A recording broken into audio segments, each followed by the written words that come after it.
Au Nigeria, la Banque centrale a mis fin à la segmentation du marché d'échange, ce qui signifie que le naira sera désormais négocié au taux du marché au lieu d'être fixé par rapport au dollar américain et à d'autres devises. Cette décision favorablement accueillie par les Nigérians intervient 5 jours après la suspension puis l'arrestation de l'ancien directeur de la CBN, Godwin Emefiele.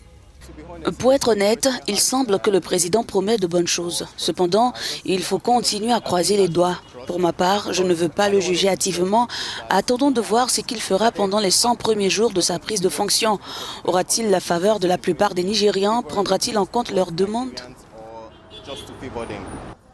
Jusqu'alors, plusieurs taux de change étaient appliqués selon les secteurs sur lesquels portaient les transactions. Ces annonces de la Banque centrale ont provoqué une dévaluation de près de 40% du naira. La monnaie s'est depuis redressée. Selon les analystes, cette unification du taux de change devrait stimuler les entrées d'argent et contribuer à stabiliser une économie mise à mal par une inflation galopante et un taux de chômage record.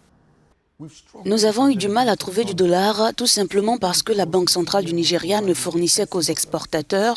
On utilisait pour régler les factures médicales, les voyages d'affaires et ravitaillait également les importateurs. C'est ainsi que toutes les lettres de crédit commercial qui ont été ouvertes, les transactions de type A ont mis la pression sur la Banque centrale qui ne disposait pas suffisamment de dollars pour répondre à ces demandes. Pour contourner ce problème, il fallait s'approvisionner sur les marchés. Vous avez besoin de dollars, allez sur le marché. Et alors que sur les marchés, c'est la loi de l'offre et de la demande qui détermine le prix.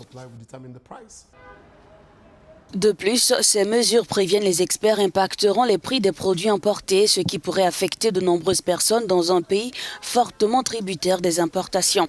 La dette publique devrait également augmenter en raison de certains emprunts en dollars américains.